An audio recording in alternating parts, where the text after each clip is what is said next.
Hey, good morning, everyone. John at excuse me, John at Upper Cumberland Apiary. It is Thursday, February the 18th, and heading up to the bee yard. As you can see, last night we got a little bit of snow. It came in fast and dropped about 3 or 4 inches of snow here on the Cumberland Plateau. And so I'm going up to the bees this morning. Not that they're out, not that I need to do anything with them, but something that I've learned along the way is that when you do have snows and it does accumulate on your lids and then it starts to melt, you want to make sure that you're not having any issues with the water runoff and it getting inside your hive. So I'm going to show you, I'm going to take a look at one of these hives, show you what I do and what you might want to consider if you're in an area where you've gotten some snow and the temperatures are warming up and it's starting to melt off pretty quick. Okay, so this is one of the single deeps that I overwintered this year.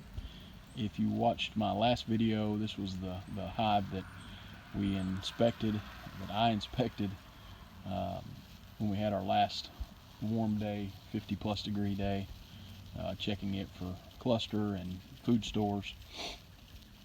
And as you can see from the snow we had last night, we've got a little bit of snow accumulated on the lid there, and you know, it's still in the upper 30s right now, but this snow is melting pretty quickly. And something for you if you're a new beekeeper or if you're looking to get started beekeeping, setting up your hives before you know, in the spring or in the summer or whenever you get started, setting up your hives, it's important to make sure that you allow for water issues. You do not want water moisture to build up inside your hive. You don't want water to puddle up and not be able to flow out of the hive if you ever were to get a moisture issue, water inside, condensation, or if you had a leak, or on days like today when you've had some snow and it's starting to melt.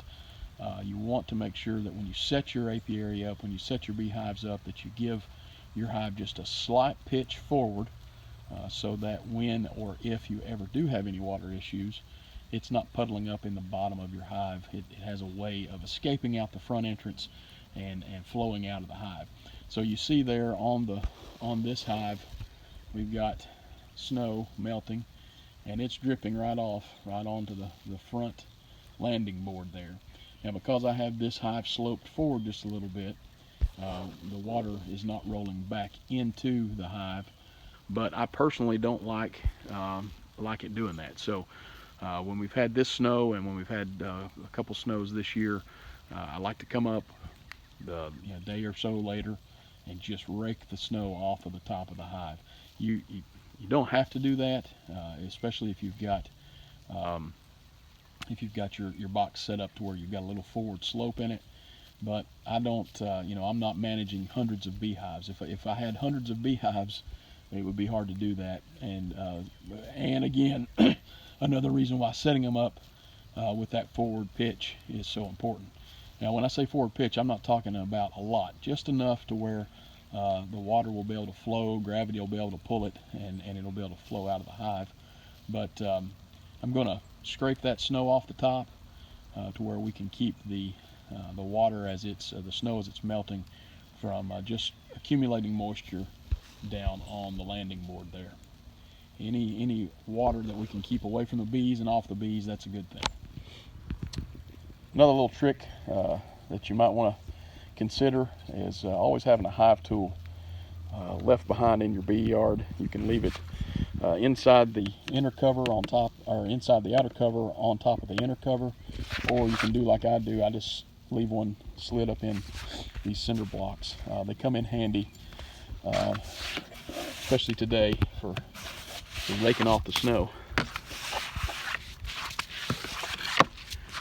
Try not to rake it back on your leg.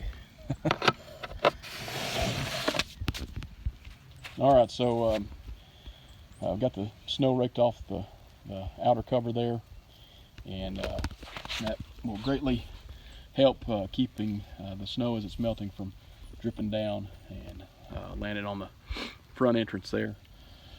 Again, it's not something that you have to do. Obviously, if you live up north, you're laughing at this right here. You're in 2 feet of snow. You've got to have hives higher off the ground than this, and you've got to have a higher a secondary entrance up high on the box, because you've got snow that's this deep. But down here in Tennessee, we don't get a lot of snow, and when we do get snow, it usually melts pretty quick. So you want to get that additional moisture off the top of your hive. Again, if you're only managing 5, 10, 20, 30 hives, and they're in one single yard, this is pretty easy to accomplish. If you're managing hundreds of hives, or if you're managing multiple yards all over the place, obviously that's something that's probably not going to be feasible for you to do. So again, it goes back to when you're setting up your apiary, your beehives, make sure you put a little bit of pitch, forward pitch, in the box so that water runoff rolls away from the hive and not back into the hive.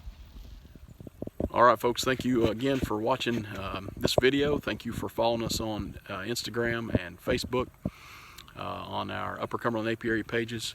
We certainly appreciate you following us. If you ever have any questions about beekeeping, if you're brand new to it, or if you're wanting to get started in it, I love to talk about honeybees and beekeeping, so feel free to email me anytime. My email address is info@ucbees.com. Certainly appreciate y'all watching. Hope you're having a great day. Take care.